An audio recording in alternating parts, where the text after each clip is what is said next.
Disclaimer, today's video is about mental illness and how it affects those close to us. I'm always honest with y'all. Some people think I share too much. To them people, I really don't give a shit. I live my life out loud and I live my life on purpose with a purpose. Wait a minute. My battery's low. Let me...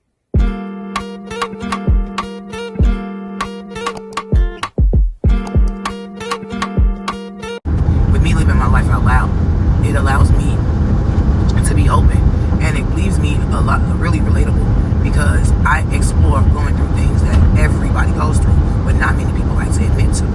With that being said, y'all, I'm going through something right now, okay? Y'all know I'm dealing with my father who has basically given up on life, and he's home now, and yeah, that's a struggle to see him just continue to deteriorate. But on the other hand, also going through some things. So most of you all don't know that my mother suffers from manic depression. A lot of people consider that bipolar. And since my mom has relocated down here, she finally got her insurance. She finally got everything going for herself. And she's been to this primary a few times. Now, she's provided them through the pharmacy, her former pharmacy, her medication list and everything. Yet this doctor does not have her on any of her fucking medicines. Don't have her on her insulin because mama's also diabetic. Don't have her blood pressure is going higher. And they don't have her on her psychotropics. So mom's having a manic episode. And it's mild, but it's loud enough that you notice it. So I've taken it upon myself, in addition to having to take care of my father, now have to take care and get things going for my mom. So I'm literally driving as we speak to my mother, and then I'm picking her up to take her to her doctor's appointment so I can go raise a little hill and put a couple feet under some fire. Because there's no explanation to a patient coming into your office with a history of diabetes, insulin-dependent diabetes, and you don't write her a prescription for insulin. There's no excuse to why my mom does not have her psychotropics. Like, you're aware of her medical history because she's told you that. And then if you're unaware of her medical history, why in the hell haven't you, sent a request for her information from her prior doctors? Huh? Mama done signed everything because I was on the phone. I've actually talked to her doctor before while she was in the appointment. When I say that I am the support for my family, it is not just something cool. Well, I think it's creative to say. I mean that literally. It is a badge that I wear with honor, but it is overwhelming. It's overwhelming to be one of the only people who can get things done efficiently and effectively. It's a lot, and I'm not complaining. I'm just sharing. You guys, these doctors will drop the ball. You have to continue to be your own self-advocate. And the thing that made me break down yesterday is that my mama is advocating for herself. Yet she's still not getting the things that she needs. Even mama knows that she is having a manic episode. She even knows something's wrong and she's trying to figure it out. So, to sum it all up, in a nutshell, I got one parent who then pretty much gave up on life. And I got another parent that's trying to live her best life as best way she know how. And she's being failed by the system because the doctors are not doing what the fuck they supposed to be doing. They keep giving her blood pressure medicine, though. She ain't got a blood pressure cuff to check her blood pressures, but they keep giving her blood pressure medicine. They keep changing the fucking blood pressure medicine because the medicines that they've had her on ain't working. Her blood pressures is still going up. But they're not doing nothing about, they're not realizing that her blood pressure could be going up because, hello, she's having a psychotic episode. And if her mind is going, then her blood pressures are going up. How about we address psychosis? How about we address the motherfucking diabetes? I'm gonna give y'all an update. I came to y'all earlier, frustrated as hell and rushing to go get my mom to take her to the doctor and stuff like that. Y'all, today I am not feeling good. I have been sounding like this all day. I've been exhausted. I had a headache. I mean, granted, I really haven't eaten. My mom just bought me a sandwich from Subway. But I wanted to give y'all an update because I said I would give y'all an update. So we got to... Child, when I tell y'all the devil truly was trying me today. And I think I passed the test. Despite the fact that I feel like that's mom's house about maybe like 128. Her appointment at 1:30, y'all. So y'all thank God for that 10-15 minute grace period, right? Yeah. Wrong. And I just hit seeing, right? So it got me to that clinic, y'all, but it told me it was 17 minutes away. And I'm like, no. Y'all tell me why I get all the way to that motherfucking clinic and that ain't the location. Mind you, now we really late. It's 1:50 trying to keep it together. And, mama is in a manic mode. So, she talking about manic, repeating the same stuff over and over again and stuff. And I'm just sitting there like, Lord Jesus, I got a headache, I'm tired. I got a headache, I'm tired. So let me figure out how to get to this other location. So we got to get there because we got to make sure she get her medicine. today. I'm not playing. That's the whole point of doing all of this, right? So I'm like, let's go ahead and, I called them, and the customer, the appointment people was able to move the appointment to 2:45. Thank God. And then he was also able to, by the time he was able to give me like the address again, I found it again. So then guess what, y'all? We were 17 minutes away. So it literally was 7 minutes from my mama's house. When I say the devil was busy, the devil was trying me today. I'm going to do it. I'm going to keep it together. I'm going to keep it together. And I did. And we got to that clinic. Y'all, I'm telling you, not feeling well. I don't feel good. I'm just like, oh my God. I'm exhausted. Headache. All that. I'm like, so finally get in the back to see the doctor. And it's not the doctor that mama usually sees. It's another doctor. But it don't matter because, I expressed my concerns. And thankfully, this doctor was just as concerned as I was. Let's talk about what ends up happening. So, turns out my mom's normal doctor actually had prescribed the medications that she has been needing. It had sent it over to CVS, and this doctor actually showed me it in the system. Showed me what medications. I think I only had him add like 1 or 2 medications, but as far as her psychotropics, it was written for and the prescription was sent over. As far as her blood pressure medications, that I was sent over on the 10th. Was it the 22nd? It was the 10th. They got the information, and it was the 22nd when they sent it. So last week, her insulin already on the phone with CVS, and I'm like, what's going on? They don't have any medications on there, on it, so they never got it.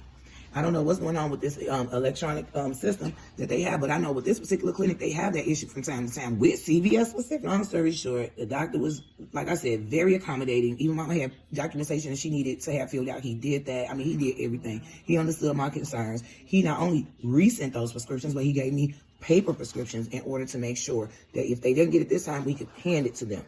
So with that all being said, y'all, I was finally able to, it took a couple hours now. But it all got resolved. Every concern I had about mom, about the medication she should be on and stuff like that was handled. Every concern mom had about, oh Jesus, she is stuffing her face. Every concern she had was addressed. So that makes me feel better. I still feel like crap. I need some rest. But I wanted to come to y'all and tell y'all, listen, you have to be your own advocate. I always tell y'all that. My mother, in this case, was being her own advocate. We didn't know where the ball had been dropped. I thought the ball had been dropped on the hands of the doctor, when in all actuality, it was on the hands of technology. But in my opinion, maybe they should have called my mom to make sure she got her prescriptions. I don't know. CVS wouldn't have called my mom to let her know to see if she got medicines because they never got it. So, with that being said, y'all, I'm going to tell you this. This is a lesson learned. Even if your doctor says that they sent your medication over there electronically, do your due diligence and just call the pharmacy to make sure that they receive them, okay? Because these are very important medications that she should never miss. And she hasn't had them in months. So this is a very serious situation, which could have got completely out of control had I been so preoccupied with something else. Because I could. I mean, I'm on your due diligence, y'all, and make sure that y'all check in on y'all prescriptions even after the doctors say, that they sent them, because this could have been a situation that could have got way out of control if I hadn't noticed that my mom was spiraling. I'm glad I was able to see that she was spiraling now before it got too bad. So y'all check on y'all parents, okay? Love on them. Love on your family. Appreciate y'all. Hey guys, so mom agreed to, just kind of talk with us briefly about kind of what she was experiencing within herself, you know what I'm saying? And how she, if she noticed even that something was wrong, which I can tell y'all, yeah, she noticed it. But in the meantime, we're waiting on mama to come out of her favorite place. That'd be the back room. And so I'm sitting here with my sister, Rose. So, Ree, did you even notice? When did you notice? Or did you even notice that, mom was... Well, when she started crying. When she started crying? Yeah. And for no reason, randomly, and just all because we was leaving. Act like she ain't seen you in 1,000 years. But when we got there, she was happy, real happy and jetted.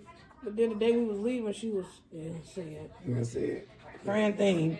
Because when I went over to her house, when she saw us, she just, ugly cry. Ugly cry. And I'm like, okay. You know what I'm saying? I can see that she could be, you know what I mean? Because, we be having our waves of emotion. But, child, ugly cry lasted a little long, y'all. Then, because she was cooking when we got to her house. So, after the ugly cry, she was now feeding them. She kept trying to force them to eat, the kids to eat. And, they weren't hungry. But she asked them, 8 times, are you hungry? Go and get you something to eat. Go and get something to eat. And I'm like, That's not like her to keep asking the same stuff over and over again. And then she was listening to her music, and she began crying again. And I'm like, okay, something's very, very wrong here.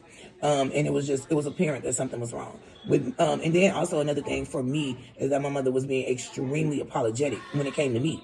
Like, she'll say something and she'll be like, oh, I'm sorry, Nikki. I'm sorry. I'm sorry, Nikki. I'm sorry. Mama's sorry. Mama's sorry. And I'm like, whoa, what? I'm like, Mom, it's okay. Like, you know what I mean? Like, she was, She was just overly apologetic. And I'm like, okay, something's very, very, very wrong. So, needless to say, and then she was just being like really quick tempered. Like, she was getting irritated really quick. Like, she was having high energy, like you guys saw when we were at Ross, right? You know, when we were shopping. And I mean, that's her natural self. But then it was like, it would go a little bit overboard. And I'm like, okay, it went from being funny to something's wrong here. You know what I mean? So that's more or less what I noticed. But anyway, Mom will get to tell you in her own words how she felt. Okay, so all right, Mom. So I just wanted to ask you, like, how you, like, did you notice that you was feeling different, or did you notice anything different about you?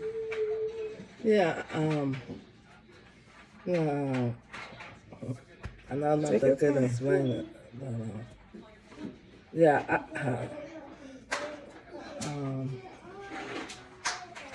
you know, I'm just a bit about, well, I can't say this, but when we do be around each other, I like to be around, but I like to have my own. And it's like, if I stay too long, if I stay too long without them, then that's when I get that feeling in me, you know. But so I call them, they call me, and that's making me feel comfortable. So you were saying earlier that you was feeling like alone. You were just feeling like, you know, sometimes I get like that on and off. Right. So I'm saying, how were you feeling this time? Like, that's how you knew something was wrong, because you said you was feeling like the family didn't care for you and stuff like that.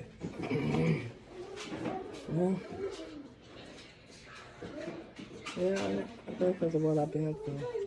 Mom, I'm asking you, how did you notice that you were not? Did you notice that you were feeling different, or that something was wrong when you hadn't had your medicine? Well, you know, it's like if I do it without my mask up, I'm not attacked to it, thank God, but, you know, it's like,